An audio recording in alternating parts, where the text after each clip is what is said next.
Mejor no vengas. Queremos que este sea un viaje solo para la familia. La frase apareció en la pantalla de mi teléfono. Cada letra era un pequeño fragmento de cristal incrustado en mis ojos cansados.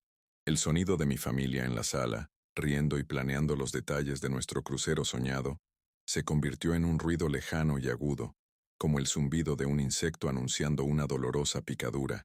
Allí, sentada en mi propia cocina, con el familiar aroma a café y madera impregnando el aire, me sentí como un fantasma, una presencia invisible en medio de la celebración de la vida que había ayudado a construir. Su alegría, tan vibrante y llena de esperanza, solo servía para acentuar el pesado silencio que ahora me envolvía, un silencio con un amargo sabor a exclusión. Me llamo Roberto, tengo 72 años y nunca imaginé que la traición más profunda llegaría a través de un mensaje de texto, enviado por mi propio hijo desde el otro lado del muro. Soy carpintero jubilado. Mis manos, ahora, temblorosas y callosas, construyeron las paredes de esta casa, ensamblaron cada mueble y se aseguraron de que no faltara nada. Dediqué mi vida a ser el pilar de esta familia, la roca sobre la que construir sus sueños. Pero esa tarde de sábado, mientras el sol se ponía y teñía la cocina de naranja, me di cuenta de que para ellos ya no era ese pilar, solo era una carga, un viejo mueble que ya no encajaba con la decoración de sus ajetreadas vidas modernas. La humillación final no residía en las palabras exactas, sino en la frase que las acompañaba. ¿Entiendes? No era una pregunta, era una orden velada, una garantía de que, como siempre, aceptaría mi papel secundario en silencio. Contaban con mi pasividad, con mi costumbre de no causar problemas. La risa de mi nuera, Liliana, se colaba por la puerta, e imaginé su rostro, siempre tenso por los planes y las preocupaciones pragmáticas. No era mala persona, me dije, solo alguien que veía la vida como una hoja de cálculo de costos y beneficios. Y yo, al parecer, me había convertido en un elemento más en la columna de gastos emocionales y logísticos. El viaje era para la familia nuclear perfecta, y yo era solo un apéndice. Antes de continuar con el resto de esta historia, que se ha convertido en la mayor batalla de mi vida, les pido un momento de atención. Por favor, denle me gusta, suscríbanse al canal y comenten desde qué ciudad y país la están viendo. Su apoyo, incluso a la distancia, se ha convertido en una fuerza que no sabía que necesitaba. Saber que no estoy completamente sola en este camino me da el coraje para revelar cada detalle de lo que sucedió después, ya que mi historia podría ser la de muchos otros padres y abuelos que se sienten descartados cuando deberían ser más valorados. Mi rutina se había convertido en un ritual de invisibilidad. Me despertaba temprano, me preparaba mi propio café y me sentaba en esa misma silla, escuchando los sonidos de la casa al despertar. Javier, mi hijo, un hombre, bueno pero de carácter débil, siempre dominado por su esposa, salía a trabajar con un apresurado «buenos días». Liliana organizaba la vida de sus nietos, tratándome con una cordialidad distante, una mezcla de obligación e impaciencia. Vivían bajo mi techo, en la casa que construí con el dinero que había ahorrado durante 50 años de duro trabajo, pero actuaban como si yo fuera su inquilino, un huésped permanente cuya presencia simplemente se toleraba. Habían olvidado la historia que se escondía tras esas paredes. La caja de herramientas sobre la mesa era mi única compañera constante. Cada pieza de metal pulido albergaba un recuerdo, un eco de quién fui. Compré el avión después de trabajar 3 meses a doble turno para amueblar la habitación de Javier cuando nació. Usé el cincel para tallar la cuna de mi primer nieto, con lágrimas en los ojos. Estas herramientas no eran solo objetos, eran extensiones de mi alma, testigos silenciosos de los sacrificios que había hecho. Pulir. Cada una era mi forma de reconectar con el hombre fuerte y generoso que solía ser. Un hombre que nunca imaginé que sería desechado con tanta indiferencia y frialdad. Recordé un día de hace más de 30 años. Javier llegó a casa de la escuela con la mirada baja, diciendo que no podía ir a la ingeniería porque no podíamos pagar la matrícula. Esa noche, mientras mi difunta esposa, Elena, lo consolaba, tomé una decisión. sin decírselo a nadie. Al día siguiente vendí mi posesión más preciada, un juego de herramientas alemanas que heredé de mi padre, mi único vínculo físico con él. Con ese dinero, pagué la universidad de Javier. Él nunca supo de este sacrificio. Al ver ese mensaje en su teléfono, el peso de esa venta, ese acto de amor, regresó con una fuerza abrumadora, haciendo que la ingratitud actual fuera aún más dolorosa. El contraste era marcado. En la sala, la conversación giraba en torno a cabinas con balcón y cenas de gala. Mis nietos, adolescentes a los que quería, profundamente, estaban absortos en la emoción del viaje, ajenos al dolor silencioso de su abuelo en la cocina. Sabía que no tenían la culpa. Eran simplemente un reflejo de su crianza, de la prioridad que sus padres daban a las apariencias, al ocio, a una idea de felicidad que parecía excluirme.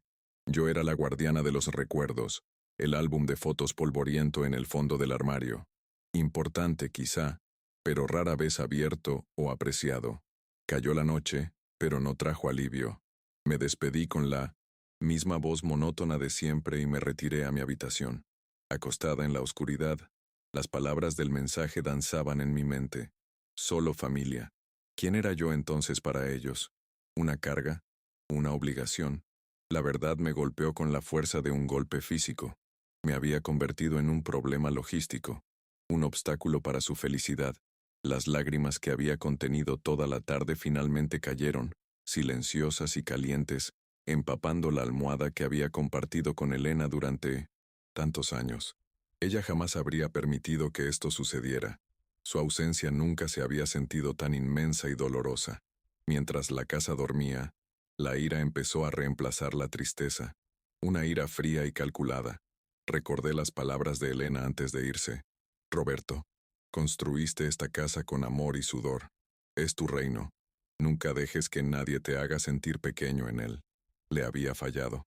Había permitido que mi dolor y mi soledad me encogieran, que me transformaran en una sombra.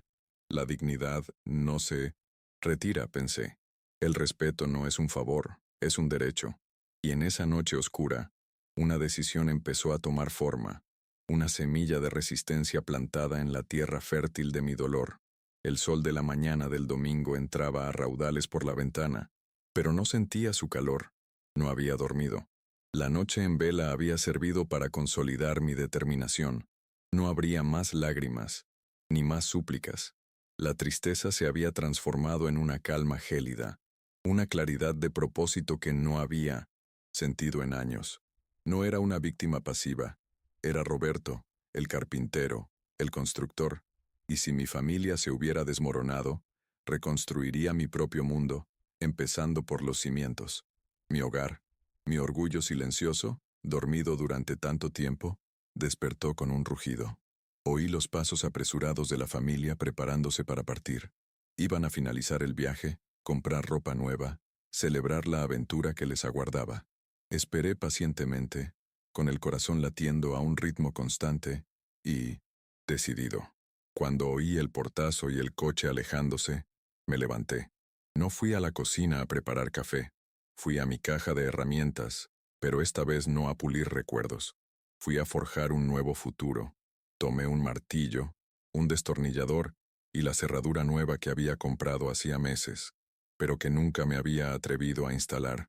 Con precisión metódica, me puse manos a la obra. El sonido del metal contra la madera era lo único que rompía el silencio de la casa. Cada vuelta de tuerca era un acto de reafirmación. No solo cambiaba una cerradura, recuperaba el control de mi hogar, de mi vida. Cerraba la puerta a la humillación, a la invisibilidad. El viejo Roberto, el espectador silencioso, estaba siendo desmantelado pieza por pieza, y un hombre nuevo, el guardián de su propia dignidad, se construía en su lugar. La casa era mía, el único bien que aún estaba a mi nombre, y yo la protegería. Una vez terminado el trabajo, guardé mis herramientas con reverencia. Observé la cerradura nueva, brillante y sólida. Era un símbolo, un pequeño acto de rebeldía que lo cambiaría todo. Entonces cogí el teléfono, no para llamar a Javier y discutir, sino para dar el siguiente paso en mi plan. Marqué el número de un viejo amigo, Manuel, un compañero carpintero que siempre había sido sensato. Manuel, buenos días. Soy Roberto. ¿Aún tienes la información de contacto de ese abogado de confianza que mencionaste una vez? La respuesta fue sí. El primer acto de mi revolución silenciosa había comenzado. La conversación con mi amigo fue breve y directa. No hizo muchas preguntas, quizá intuyendo por la inusual firmeza de mi voz que algo grave estaba pasando. Con el nombre y el número del abogado anotados en un papel, sentí una oleada de poder que no había experimentado en mucho tiempo. No era un sentimiento de venganza, sino de justicia. Era el sentimiento de un hombre que, tras ser empujado al borde del abismo, decide construir un puente en lugar de saltar. No los echaría, no de inmediato, pero las reglas del juego cambiarían. El respeto sería la nueva moneda en esta casa. Mientras esperaba mi cita para llamar al bufete, recorrí la casa. Cada objeto contaba una historia. El retrato de boda en la sala, el marcador de altura de mis nietos en la pared de la cocina, el sillón desgastado donde Elena solía leer. Todo era mío, no solo legalmente, sino emocionalmente. Eran fragmentos de mi existencia, mi amor, mi sacrificio, la idea de que algún día me declararan senil y tomaran el control de todo. Una preocupación que había mantenido en secreto. Ahora parecía una posibilidad real y aterradora. Era el momento de actuar. La llamada al abogado fue sorprendentemente fácil. Le expliqué mi situación concisamente, sin hacerme la víctima. Mencioné a un carpintero jubilado que quería asegurar sus derechos sobre su única propiedad. La secretaria fue eficiente y programó una cita para la mañana siguiente. Colgué el teléfono y respiré hondo por primera vez en 24 horas. La ansiedad que me consumía había dado paso a una determinación férrea. Tenía un plan, tenía aliados, y lo más importante, tenía la verdad y la razón de mi lado. Decidí hacer algo que no había hecho en años, cocinar solo para mí. Preparé un plato antiguo que le encantaba a Elena, sintiendo su presencia en la cocina mientras picaba las verduras. El acto de nutrirme, de cuidarme, fue profundamente simbólico. Durante mucho tiempo, me había alimentado de las sobras emocionales de mi familia. Hoy, estaba preparando mi propio festín, un festín de amor propio. La casa, antes un lugar de silencio y soledad, ahora parecía impregnada del aroma de mi propio redescubrimiento. Si amas a Jesús y crees que la justicia divina nunca falla, incluso cuando la justicia humana parece distante, te insto a suscribirte a nuestro canal. Cada historia que compartimos aquí es un testimonio de fe y resiliencia, un recordatorio de que incluso en los momentos más difíciles, no estamos indefensos. Tu suscripción nos ayuda a llevar estos mensajes de esperanza a más personas que quizás estén enfrentando sus propias dificultades, para que nunca pierdan la fe en el cambio que Dios prepara para los justos. Únete a nuestra comunidad y fortalece tu fe con nosotros. La tarde transcurrió lentamente. No me preocupaba su regreso, sino más bien ansiaba la confrontación, el inevitable choque entre el mundo de conveniencia que habían creado y la realidad que yo estaba a punto de imponer. Miré por la ventana y vi el jardín que había descuidado. Los rosales de Elena estaban infestados de maleza. Me prometí a mí mismo y a ella que cuidaría el jardín, que lo haría florecer de nuevo. Era una metáfora perfecta de mi propia vida. Arrancaría la maleza de la ingratitud y la falta de respeto para que mi dignidad pudiera florecer de nuevo. El sonido del coche entrando en la entrada fue la señal. Mi corazón se aceleró un instante, pero luego se calmó. Permanecí sentada en el sillón de la sala, con un libro en el regazo, aunque no estaba leyendo. Oí el sonido de las llaves de Javier intentando girar en la cerradura nueva. 1, 2, 3 vueltas en falso. Siguió un silencio confuso, luego un murmullo entre él y Liliana. Sonó el timbre, un sonido extraño y formal dentro de mi propia casa. Me levanté despacio, caminé hacia la puerta y la abrí, revelando las caras de asombro de mi hijo y mi nuera.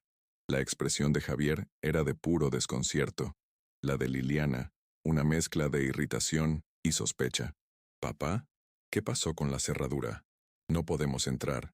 dijo Javier con una confusión casi infantil en la voz.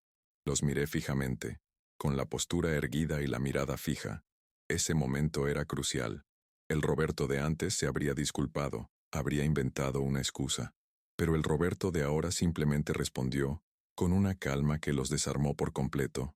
La cambié. La vieja estaba defectuosa. Pasen, por favor. Mi cortesía fue un arma.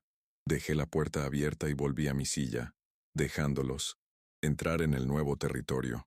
Entraron con vacilación, como si visitaran la casa de un extraño. El ambiente estaba cargado de preguntas no formuladas. Liliana miró a su alrededor, buscando con la mirada cualquier señal de desorden, cualquier evidencia que confirmara la narrativa que probablemente ya estaba construyendo en su mente, que me estaba volviendo senil, impredecible.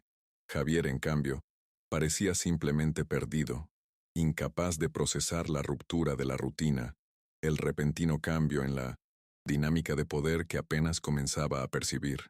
Dejaron las bolsas de la compra. El sonido resonó en el tenso silencio de la habitación. Me senté y los observé. Dejé que el silencio hiciera su trabajo, asimilando la extrañeza de la situación. Fue Liliana quien rompió la tensión, como esperaba. Roberto, deberías habernos avisado de la cerradura. ¿Y las llaves? Preguntó, intentando parecer razonable, pero apenas disimulando la acusación. La miré, luego a Javier, quien apartó la mirada. Incómodo. Era hora de la primera revelación, el primer paso para establecer el nuevo orden. Respiré hondo, mientras la voz de Elena resonaba en mi mente. Tu reino, Roberto. Defiende tu reino. Hablemos, dije, con la voz más fuerte y clara de lo que esperaba. Por favor, tomen asiento. Intercambiaron una mirada sorprendidos por la formalidad de mi petición. Vacilantes, se sentaron en el sofá frente a mi sillón. La disposición de los muebles, antes informal, ahora parecía la de un tribunal. Yo era el juez, y ellos los acusados, a punto de escuchar la sentencia por un delito que ni siquiera sabían que se les acusaba. El delito de borrarme de mi propia vida, de convertirme en un ciudadano de segunda clase en mi propia casa. Recibí tu mensaje ayer, Javier. Comencé, mirando directamente a mi hijo. Se estremeció, palideciendo. Esperaba que lo ignorara, que me tragara la humillación en silencio, como siempre. El mensaje sobre el crucero. El viaje solo para familias. Hice una pausa, dejando las palabras flotando en el aire, cargando con todo el peso de su crueldad despreocupada. Liliana se enderezó, lista para defender su decisión, pero no me interesaban sus justificaciones. Me interesaban las consecuencias. Se había acabado la hora de las conversaciones sentimentales. Había llegado la hora de actuar. El silencio que siguió fue ensordecedor. Javier abrió la boca para hablar, probablemente para comenzar la larga letanía de excusas y explicaciones que siempre usaba para evitar conflictos, pero levanté la mano. Un pequeño gesto que lo interrumpió de inmediato. La sorpresa en sus ojos era evidente. Nunca lo había interrumpido antes. Siempre había sido su oyente paciente, el receptor de sus justificaciones. Ese simple gesto indicó que la dinámica había cambiado para siempre. Ya no estaba allí para escuchar, sino para ser escuchado. Tu mensaje me hizo reflexionar mucho. Continué con voz tranquila y serena, sin ninguna emoción que pudieran usar en mi contra. Pensé en el concepto de familia. Pensé en esta casa que construí con mis propias manos para albergar a mi familia. Y llegué a una conclusión importante, una decisión que nos afecta a todos, y que quiero comunicarte ahora, con claridad y sin malentendidos. La tensión en la habitación era palpable, espesa como el barniz que aplicaba a los muebles que construía. Les pido a quienes siguen mi historia un pequeño favor que marca una gran diferencia. ¿Podrían decirme en los comentarios qué hora es? ¿Ahora en su ciudad? Me gusta imaginar los diferentes lugares del mundo a los que llega mi voz, sentir que, a pesar de mi soledad, estoy conectada a una comunidad de personas reales, cada una en su propia zona horaria, pero unidas aquí, en este momento. Esta conexión me da la fuerza para continuar y compartir cada paso de este difícil, pero necesario viaje. Liliana se cruzó de brazos, en clara señal de desafío. «¿Qué decisión, Roberto? Nos estás asustando», dijo con una falsa preocupación en la voz. No tenía miedo, estaba enojada.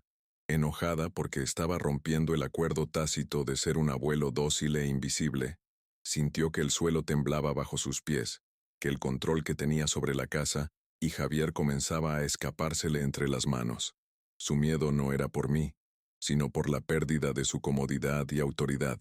Es muy sencillo, dije, mirándolos a ambos, asegurándome de que ambos comprendieran la gravedad de lo que estaba por venir. Como has dejado claro, ya no formo parte de tu núcleo familiar. No es justo que siga asumiendo los costes de un acuerdo que no me incluye. Por lo tanto, a partir del 1 del mes que viene, empezarás a pagar un alquiler justo para vivir en esta casa. La bomba había caído. El silencio que siguió fue el sonido de un mundo entero desmoronándose, el mundo de conveniencia y privilegio que habían construido sobre mi pasividad. La incredulidad en sus rostros era casi cómica. Javier parecía como si le hubiera caído un rayo. Liliana, en cambio, pasó rápidamente de la sorpresa a la furia. Entrecerró los ojos y se inclinó hacia adelante como una serpiente a punto de atacar. ¿Renta? ¿Estás loca? Esta es nuestra casa, siseó. La ironía en su frase era tan densa que casi me río. Exactamente, Liliana. Es mi casa, y las reglas aquí de hoy en adelante son las mías. El primer acto de confrontación había terminado, y el campo de batalla para el segundo acto estaba claramente definido. La declaración flotaba en el aire, pesada e irrevocable.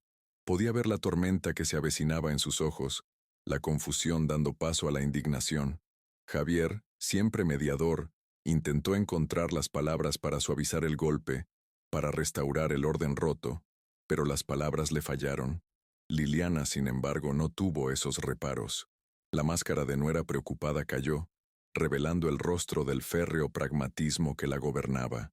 Para ella, yo no era un padre que declaraba su independencia, sino un activo que se convertía en un lastre, un problema que exigía una solución inmediata.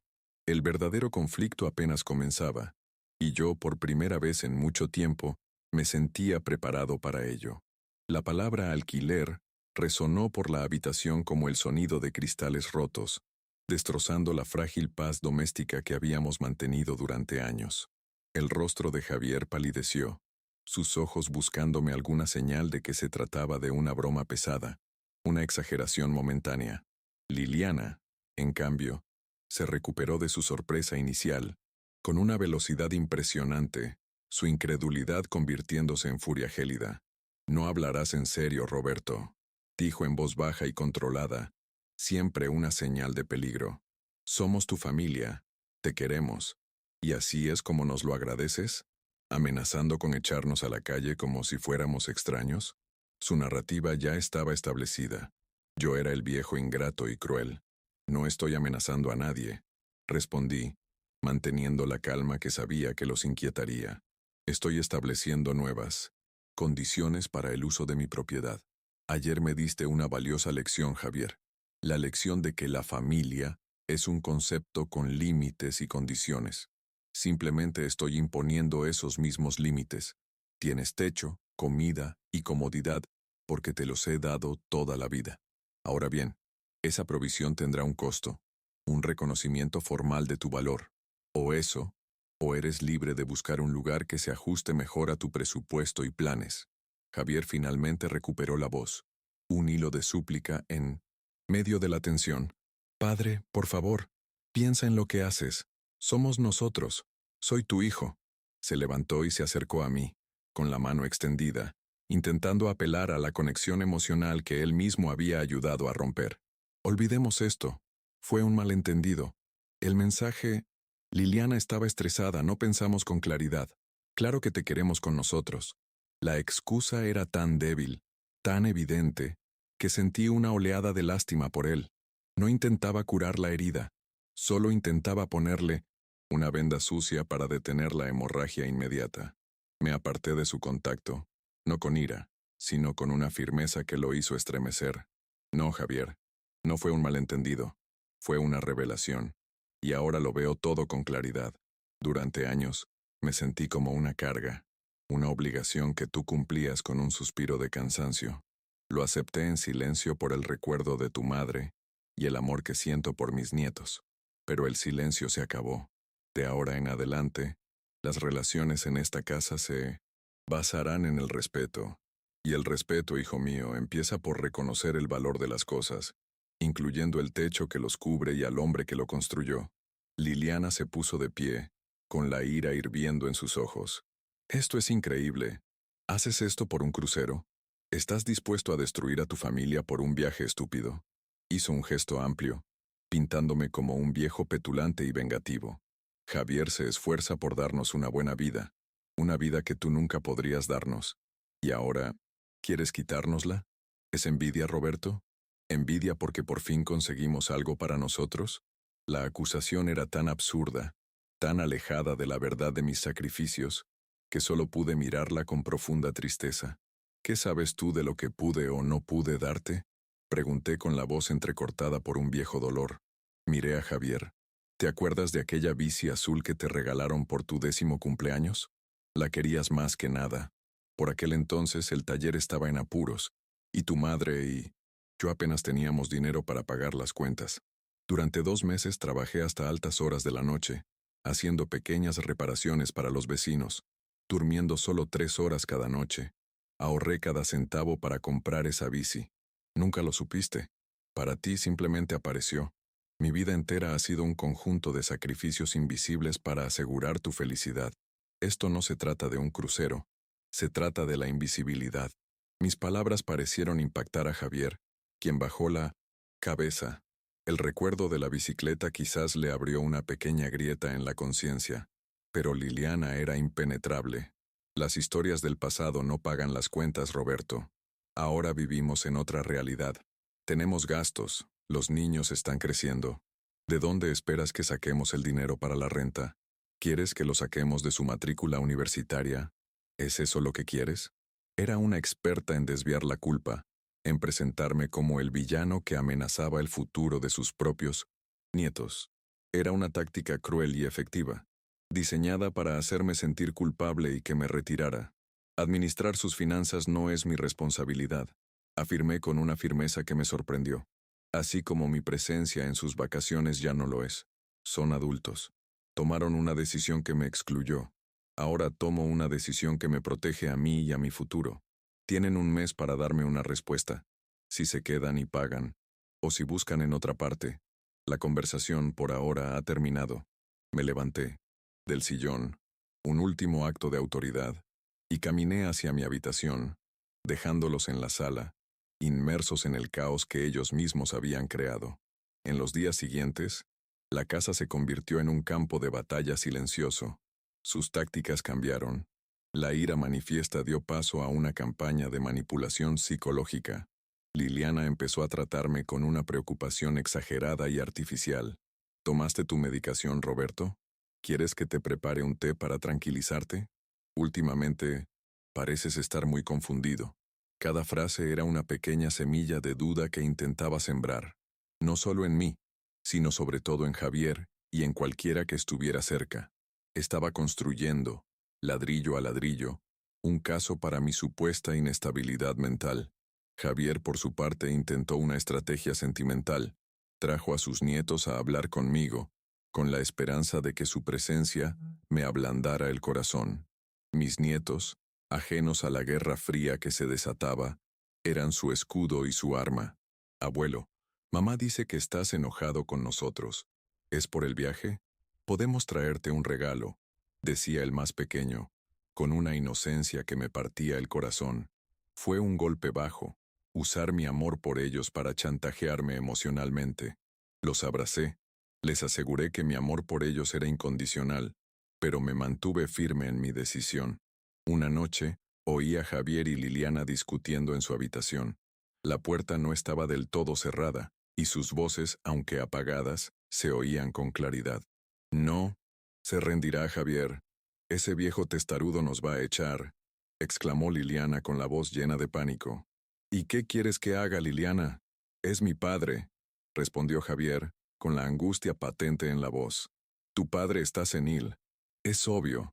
Tenemos que hacer algo antes de que despilfarre la herencia que debería ser suya. Debería ser de nuestros hijos.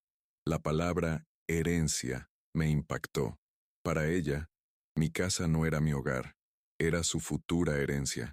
Necesitamos hablar con el doctor Ramírez, continuó Liliana, con la voz más baja y conspirativa.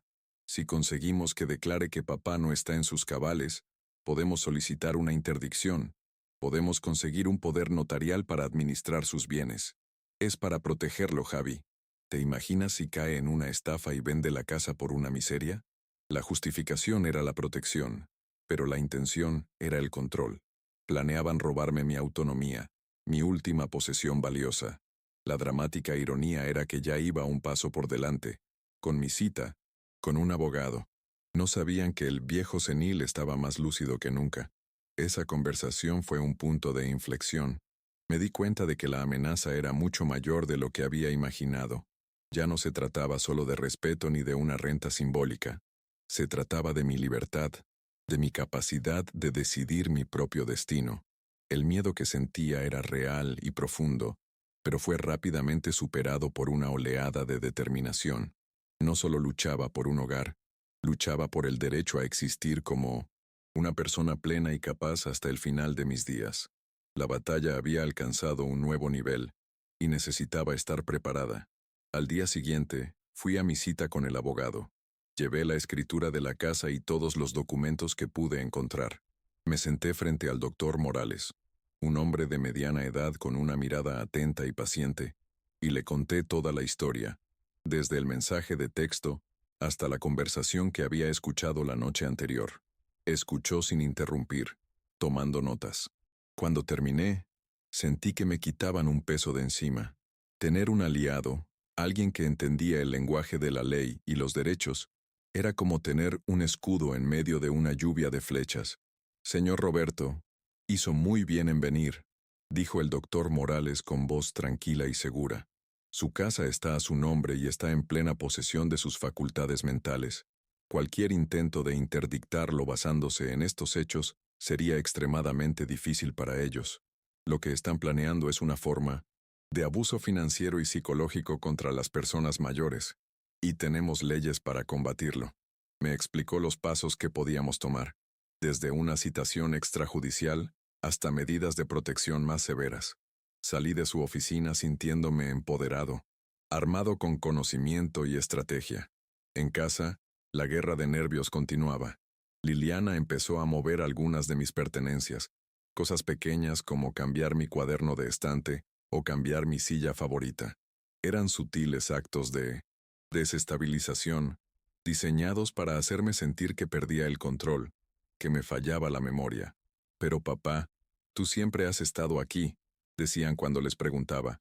Era una campaña para volverme loca poco a poco, para crear las pruebas que necesitaban para su nefasto plan.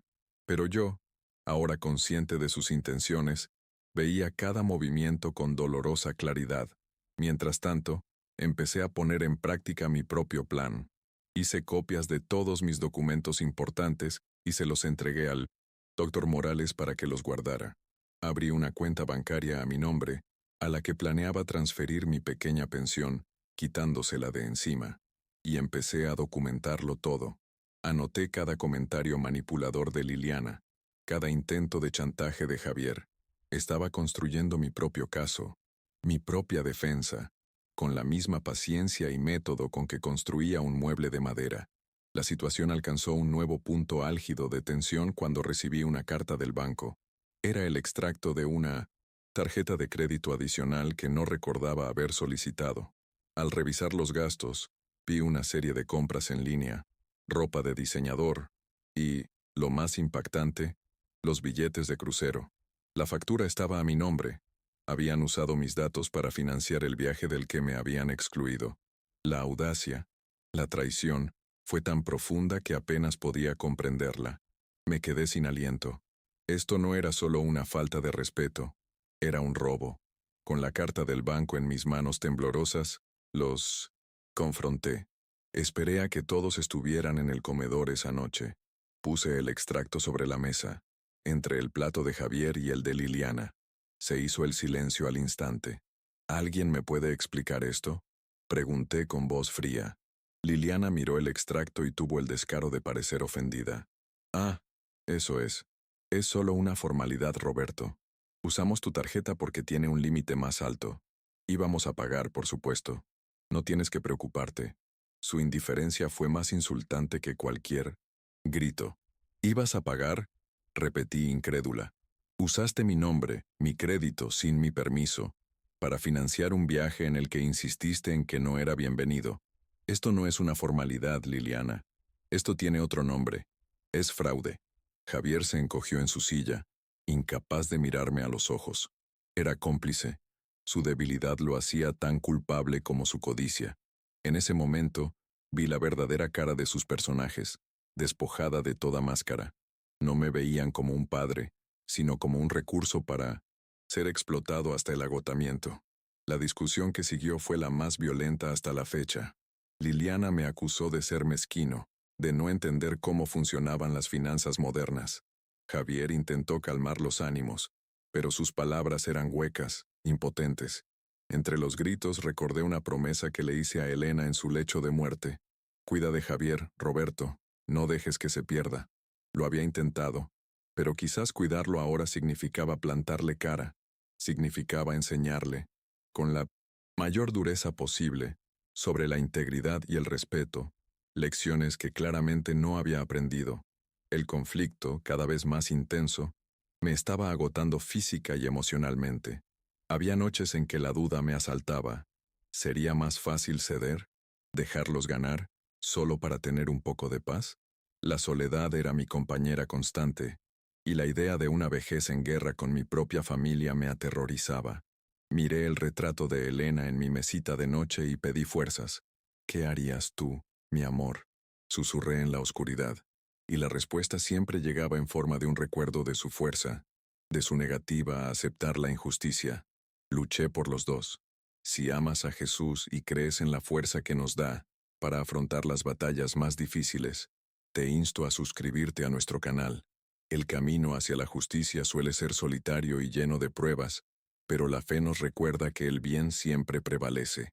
Al suscribirte, te unes a una comunidad que encuentra en la palabra de Dios la inspiración para nunca rendirse. No te pierdas las próximas revelaciones e historias de superación que demuestran que, con fe, somos capaces de mover montañas y recuperar nuestra dignidad. La revelación de la tarjeta de crédito cambió mi estrategia. Ya no podía esperar más. Hablé con el doctor Morales, quien me aconsejó actuar de inmediato. Redactó una notificación formal, estableciendo el monto del alquiler, la fecha límite para el primer pago y, crucialmente, exigiendo el pago inmediato y completo de la factura de la tarjeta de crédito, bajo pena de acciones legales por fraude. Era hora de convertir mis palabras en acciones legales, para demostrarles que mis decisiones no eran los delirios de un anciano, sino la firme postura de un ciudadano de pleno derecho. Entregar la notificación fue uno de los momentos más difíciles de mi vida. No la envié por correo. Esperé a que Javier estuviera solo en casa y se la entregué. Este es un documento legal, hijo mío. Léalo con atención. Les sugiero que usted y su esposa busquen asesoramiento legal. Agarró el sobre como si ardiera, con el rostro desdibujado por el pánico y la confusión. Estaba entre la lealtad a su padre y el miedo por su esposa. La lástima que sentía por él se mezclaba con la decepción. Había elegido su bando hacía mucho tiempo y ahora tendría que afrontar las consecuencias. La reacción de Liliana al aviso fue explosiva. La oí gritarle a Javier desde mi habitación. ¿Un abogado? ¿Quiere demandarnos? ¿Tu propio padre? No lo voy a tolerar. Se ha pasado de la raya, Javier. Ahora es la guerra. Su miedo se había convertido en pura agresión. No veía el documento como una consecuencia de sus actos, sino como un ataque personal. Su autoengaño era tan profundo que se veía realmente como la víctima de la situación, la nuera devota atormentada por un viejo desagradecido y desequilibrado. Intentaron una última táctica. Una tarde, Liliana y Javier se sentaron conmigo en la sala. Su postura era diferente, falsamente solemne. Papá, hemos hablado mucho. Empezó Javier con voz ensayada. Y estamos muy preocupados por ti, por tu salud, por tu bienestar. Liliana continuó, con un tono empalagoso y condescendiente. Por eso pensamos que sería mejor que nos dieras un poder notarial, Roberto, solo para ayudarte con las gestiones, para que no tengas que estresarte con facturas y burocracia. Es por tu bien, para asegurarnos de que te cuiden. Colocaron un documento sobre la mesa de centro, un poder notarial amplio, general y sin restricciones que les daría control total sobre todos mis bienes, mis cuentas bancarias, mi vida. Era el jaque mate que habían estado planeando. Miré el papel, luego sus rostros ansiosos. La ironía era abrumadora. Me ofrecían esclavitud disfrazada de cuidados, prisión bajo el nombre de protección. La ofensa era tan profunda, tan fundamental, que sentí que el suelo se desvanecía bajo mis pies. Fue el momento de mi mayor vulnerabilidad. Respiré hondo, sintiendo el peso de todas las batallas de las últimas semanas. Miré a Javier a los ojos, buscando al chico que había criado, al hijo que amaba. ¿Crees que soy idiota? Pregunté en voz baja, pero llena de furia contenida. Intentas declararme senil, usar mi dinero sin permiso, y ahora quieres que firme mi propia sentencia, que te entregue el control de todo por lo que he trabajado toda mi vida. No te preocupas por mí, te preocupa perder la vida cómoda que construiste a mi costa. Liliana se dio cuenta de que la farsa había terminado. No nos dejas otra opción, Roberto, dijo con voz fría como el hielo. Si no cooperas, tendremos que buscar otras maneras de garantizar tu bienestar. Podría ser necesaria una evaluación médica completa. Un juez puede decidir qué es lo mejor para ti, ya que claramente ya no eres capaz de tomar decisiones racionales. La amenaza final se había hecho. El requerimiento judicial, la humillación pública, estaban dispuestos a hacer lo que fuera para despojarme de mi dignidad. Me quedé allí, sentada, en mi sillón, en mi casa, mientras se levantaban y salían de la habitación, dejando el poder notarial sobre la mesa como último insulto. El silencio que siguió fue el más denso de todos. Estaba atrapada. Habían convertido mi casa en un campo de prisioneros y amenazaban con quitarme lo último que me quedaba. Mi mente, mi autonomía. La indignación moral me ardía en el pecho, una llama que amenazaba con consumirme. Estaba en mi punto más bajo, en mi punto más vulnerable, y sabía que la siguiente batalla sería la decisiva. Miré la caja de herramientas que permanecía en un rincón de la habitación. Recordé el poder que sentí al cambiar la cerradura. Esa fuerza aún estaba dentro de mí. Podrían amenazarme, podrían intentar intimidarme, pero no podrían doblegarme. No era un anciano senil e indefenso. Era Roberto, el carpintero, y aún tenía muchas herramientas a mi disposición. La principal de ellas era la verdad, y la usaría para construir mi defensa, tabla a tabla, hasta que se hiciera justicia. La guerra había sido declarada y no me rendiría. El segundo acto de mi vida terminaba en su hora más oscura, con la amenaza de perderlo todo. Mi hogar, antes un santuario, ahora era territorio en disputa. Mi familia, antes mi fuente de orgullo, ahora era mi mayor fuente de dolor. La indignación pública hacia mí era la misma que alimentaba la mía. Cada intento de menospreciarme solo reforzaba mi determinación. No sabía exactamente cómo, pero prevalecería. Reclamaría mi reino, no por venganza, sino por la simple e innegociable necesidad de vivir y morir con dignidad. El poder notarial permaneció sobre la mesa durante horas, un monumento a su avaricia. No lo toqué. Lo dejé allí como recordatorio de lo que estaba en juego. Cayó la noche, y las sombras en la habitación parecían monstruos, cada una representando un miedo diferente. El miedo a la soledad, a la enfermedad, a la pérdida de control. Pero entre estas sombras, el recuerdo de Elena brilló como una luz. Sé fuerte, viejo. Casi podía oírla decir, lucha por todo lo que hemos construido juntos. Y luché. Me preparé para el tercer y último acto de esta tragedia. La noche fue larga, pero diferente a la anterior. No fue una noche de conmoción ni tristeza, sino de planificación estratégica. Con la amenaza de una demanda sobre mí, sabía que no podía dar más pasos en falso. Cada paso tendría que ser preciso, calculado. Tomé mi diario y revisé todas mis notas, organizando los eventos, las fechas, las citas, exactas. Me estaba preparando para el juicio. No solo el legal, sino el de la conciencia de mi hijo. El desprecio en sus ojos cuando me ofrecieron el poder notarial fue algo que jamás olvidaré. Ya no me veían como una persona, sino como un obstáculo que debían eliminar. Esta deshumanización fue su mayor arma, y a la vez, su mayor debilidad, porque al tratarme como un objeto, subestimaron mi capacidad de pensar, sentir y, sobre todo, de defenderme. Pensaron que el viejo carpintero había perdido sus herramientas, sin darse cuenta de que mi mente siempre había sido la más aguda de todas. Al amanecer, tenía un plan claro. El enfrentamiento final no sería en sus términos, con médicos y jueces que no me conocían. Sería aquí, en este patio trasero, en el corazón del reino que había construido.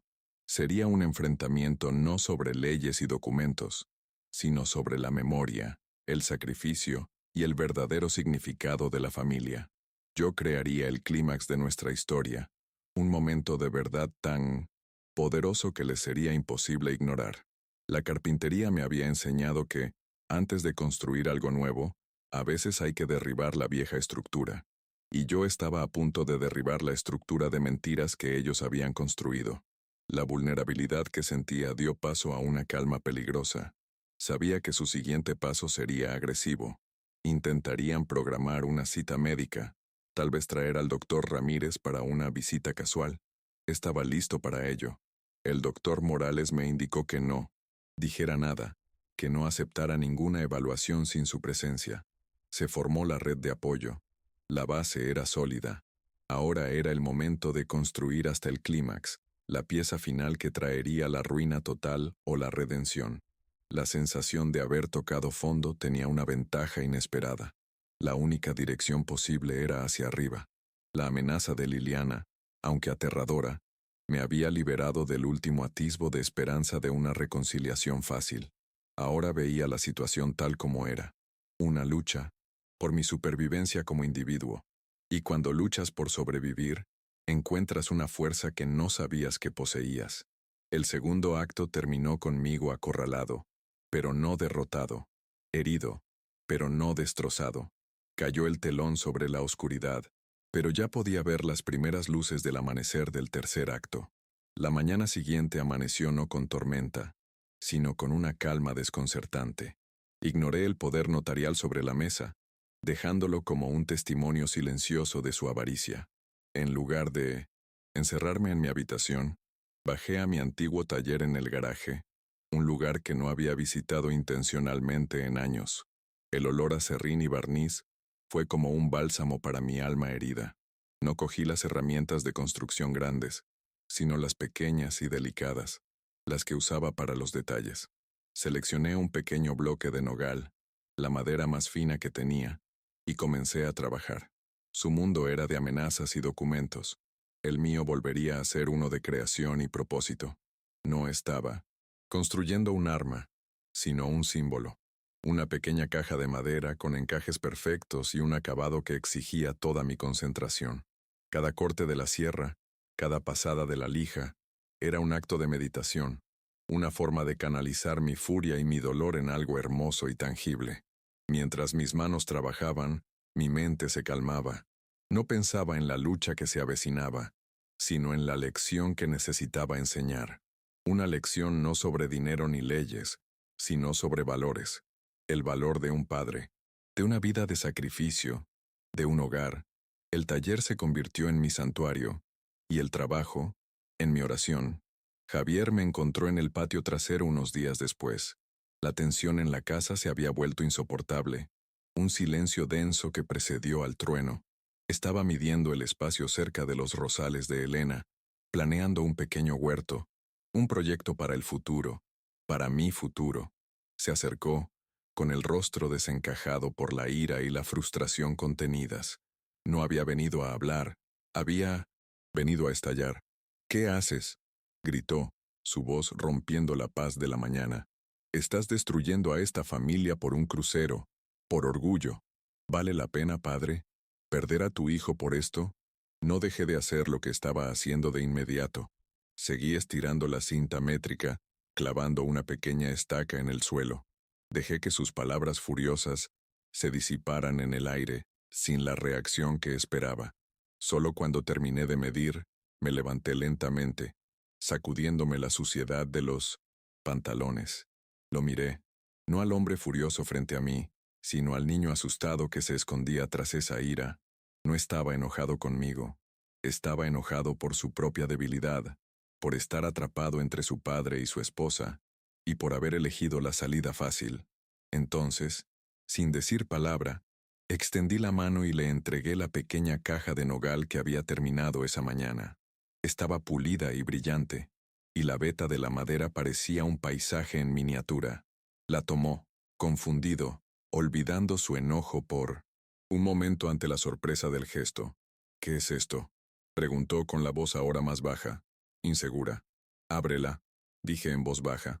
Con dedos vacilantes, abrió la tapa, que encajaba a la perfección. Dentro, sobre un trozo de terciopelo rojo, estaba la llave antigua de la puerta principal, la original, la que había estado allí desde que construí la casa. Su mirada pasó de la llave a mí, con los ojos llenos de dolorosa confusión. Esperaba un sermón, una pelea, una capitulación. No esperaba un regalo, un símbolo que no pudiera descifrar. Fue entonces cuando hablé, con la voz entrecortada pero firme, cada palabra cargada con el peso de toda una vida. No estoy destruyendo a la familia, hijo mío, dije, mirándolo fijamente a los ojos. Estoy salvando lo único que te queda, a mí.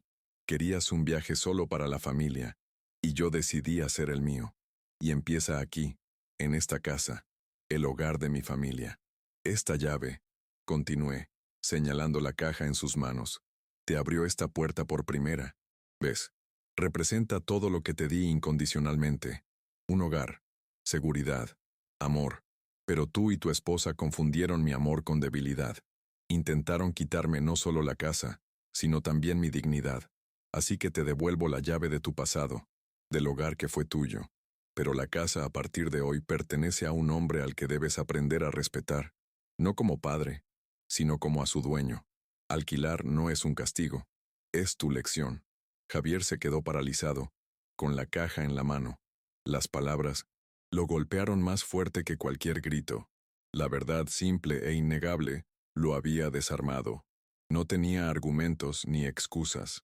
Solo podía mirar fijamente el símbolo en sus manos y al hombre frente a él, un hombre que ya no reconocía, no el padre pasivo, sino un pilar de dignidad inquebrantable. Abrió la boca para hablar, pero no emitió ningún sonido. Se dio la vuelta y entró en la casa, derrotado no por una pelea, sino por la claridad de su propia falla moral. El clímax no fue una explosión, sino un momento de silencio devastador. Unos días después, la noticia llegó indirectamente. Escuché a Liliana al teléfono, con la voz tensa y baja, cancelando los planes de viaje. La crisis que yo les había impuesto, tanto financiera como emocional, los obligó a bajar del pedestal de sus planes y afrontar la realidad. El crucero soñado se hundió antes de zarpar, chocando contra el iceberg de la dignidad del viejo carpintero. No sentí alegría, ni un atisbo de venganza. Solo sentí una profunda melancolía. La tristeza de que las cosas tuvieran que llegar a este punto para que aprendieran una lección tan básica de respeto. La reconciliación no llegó en forma de abrazos y lágrimas. No hubo disculpas dramáticas. La vida real rara vez funciona así. En cambio, el cambio llegó de forma sutil y pragmática. Una noche, Javier estaba sentado a la mesa de la cocina mientras yo tomaba mi té, igual que al principio de esta historia. Pero esta vez, el silencio no fue pesado, sino respetuoso. Papá, dijo sin mirarme directamente. Hablé con Liliana. No podemos pagar la cantidad que estipuló tu abogado, pero podemos pagar esto. Me entregó un sobre. Dentro había un cheque y una propuesta de alquiler, con una cantidad menor pero justa. No miré la cantidad. Miré el gesto. Era el primer paso. Un reconocimiento. Una aceptación de las nuevas condiciones. Era un acuerdo comercial, no una solución familiar. Pero irónicamente, al tratarnos con el respeto formal de casero e inquilino, se abrió un pequeño espacio para que volviéramos a vernos como padre e hijo. Empecemos por eso. dije aceptando el sobre. Y pagaremos la tarjeta de crédito. Toda, añadió en voz baja. Asentí. Era suficiente por ahora. El nuevo acuerdo estaba establecido. Mientras tanto, pequeños gestos de apoyo llegaban de donde menos los esperaba. Mi vecina, doña Elvira, viuda como yo, que observaba el mundo desde su ventana, me trajo un plato de sus galletas favoritas. Para que tengas fuerza, Roberto, dijo, con la mirada comprendiendo todo sin mediar palabra. Había visto la tensión, las discusiones veladas en el patio trasero. Ese pequeño acto de solidaridad me recordó que, incluso cuando nuestra familia nos falla, la comunidad puede acogernos. No estaba completamente sola en mi nuevo reino. Mi abogado, el doctor Morales, quedó satisfecho con el resultado. Revisó el contrato que Javier propuso, hizo algunos ajustes para protegerme, y lo formalizamos. Fue un documento legal, pero representó una gran victoria. La amenaza de interdicción desapareció. El poder notarial fue retirado discretamente de la mesa de centro y tirado a la basura, donde pertenecía. Había superado la tormenta y había salido ileso, no ileso, pero sí completo. Mi autonomía estaba asegurada, mi dignidad restaurada. La dinámica en casa cambió. Liliana ahora me trataba con una distancia cortés, la cordialidad de quien sabe que ya no puede traspasar ciertos límites. La manipulación cesó. Los intentos de controlarme cesaron. Había resentimiento en su mirada, quizás, pero también un respeto a regañadientes. Ella entendía el poder, y yo le había demostrado que aún tenía el mío. Javier, en cambio, parecía más ligero, como si el conflicto lo hubiera liberado de una prisión que ni siquiera sabía que habitaba. Poco a poco, empezó a buscarme para charlar un rato, sobre el jardín, sobre el clima, sobre los primeros y tímidos pasos hacia la reconstrucción de un puente. Les pido un último favor antes de terminar mi historia.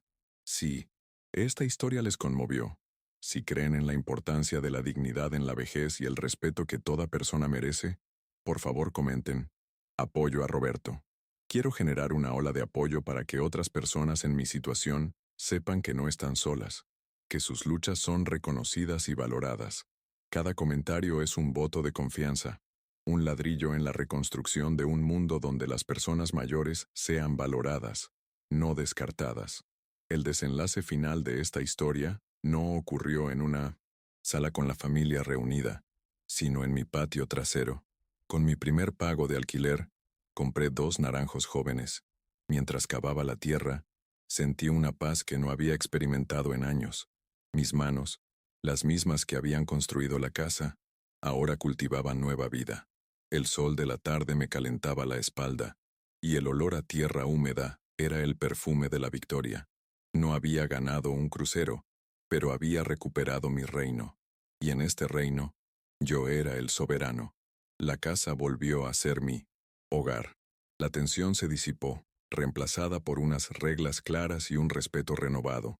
Las comidas seguían siendo mayoritariamente silenciosas, pero era un silencio diferente. Ya no era el silencio de la exclusión, sino el de la convivencia pacífica. Yo tenía mi espacio, mi rutina y ellos los suyos. La relación se volvió más formal, pero, paradójicamente, más honesta. La obligación fue reemplazada por el respeto, y eso marcó la diferencia. Empecé a pasar más tiempo en mi taller, redescubriendo la alegría de crear. Reparaba muebles para mis vecinos, no por dinero, sino por el placer del trabajo. Retomé viejas amistades y empecé a asistir al club de ajedrez de la plaza. Mi vida, que se había encogido para encajar en los rincones olvidados de la casa, volvió a expandirse. El viaje que había decidido emprender, el viaje hacia mi interior, me llevaba a lugares mucho más interesantes que cualquier crucero por el Caribe. La pequeña caja de nogal estaba en la mesita de noche de Javier. La vi allí un día que fui a dejarle ropa limpia a mi nieto. No guardó la llave vieja dentro. Guardó una foto antigua de los dos, del día que le regalé aquella bicicleta azul. Quizás por fin estaba aprendiendo la lección, quizás había esperanza, pero no contaba con eso. Confiaba en la fuerza de mis propias manos y en la paz de mi propio jardín. El futuro de mi relación con mi hijo sigue siendo incierto. Las heridas fueron profundas y las cicatrices permanecerán. La confianza, una vez rota, es lo más difícil de reconstruir. Quizás algún día podamos volver a la familia que éramos, quizás no. Lo importante es que el nuevo acuerdo, basado en el respeto y los límites, funcione. Me ha devuelto la paz que necesitaba para vivir los años que me quedan con la dignidad que merezco, la dignidad por la que tanto luché. Y así, la historia termina aquí, por ahora. Conmigo, Roberto, el carpintero de 72 años, cuidando mis nuevos naranjos. El sol se pone, tiñendo el cielo con los mismos colores de aquella fatídica tarde. Pero hoy, no parecen melancólicos, parecen prometedores.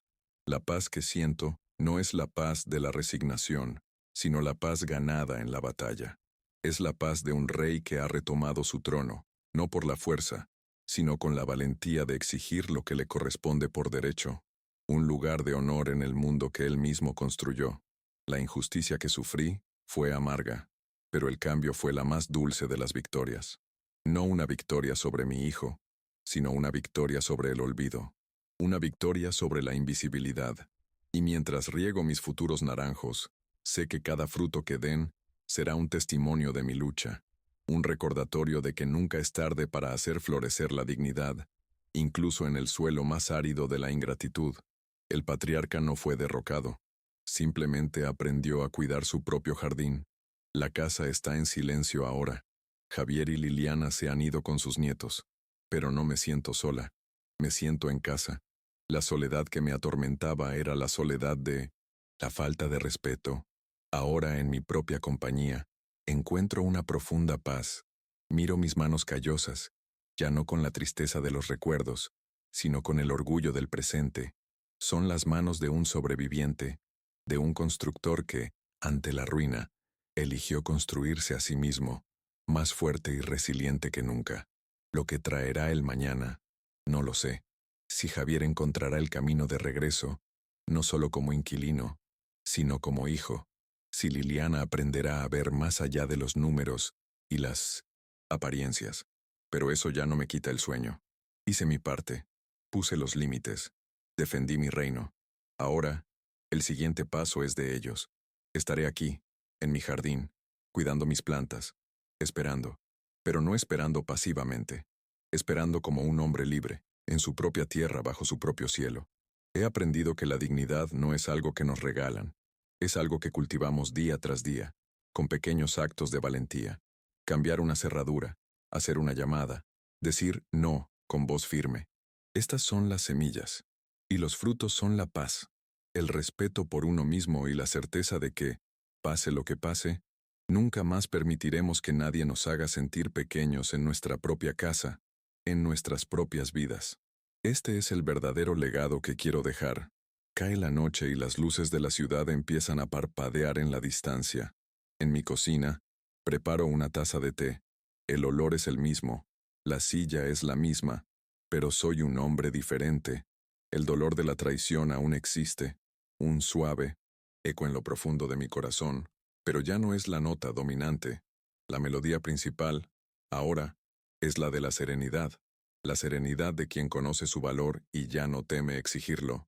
Y eso, amigos míos, es una paz que ningún dinero puede comprar. A veces todavía pienso en el crucero, imagino el barco gigante, las fiestas, el mar azul, y sonrío.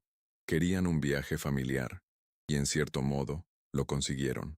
Un viaje turbulento por las oscuras aguas de la verdad, que los obligó a reevaluar su rumbo. Y yo, hice mi propio viaje, sin moverme del asiento. Un viaje de vuelta a casa, de vuelta a mí mismo. Y de todos los viajes, este fue, sin duda, el más importante y transformador de mi vida. Lo último que hago antes de dormir es mirar por la ventana de mi habitación. Veo el jardín iluminado por la luna, las estacas que marcan dónde crecerán los naranjos. Es un proyecto, un plan, un futuro. Intentaron relegarme al pasado, convertirme en una reliquia, pero fracasaron, porque un buen carpintero sabe que la madera más fuerte proviene de los árboles más viejos, aquellos que han resistido las tormentas y han aprendido a doblarse sin romperse. Y yo soy, ante todo, un buen carpintero. Me llamo Roberto, tengo 72 años, y he recuperado mi reino. La historia no tiene un final feliz, sino justo, y la mayoría de las veces, la justicia es más satisfactoria y duradera que la felicidad fugaz. Que mi historia les sirva de lección. Nunca subestimen la fuerza de un hombre que no tiene nada que perder, excepto su amor propio. Por ello, luchará con la furia de un león y la sabiduría de toda una vida.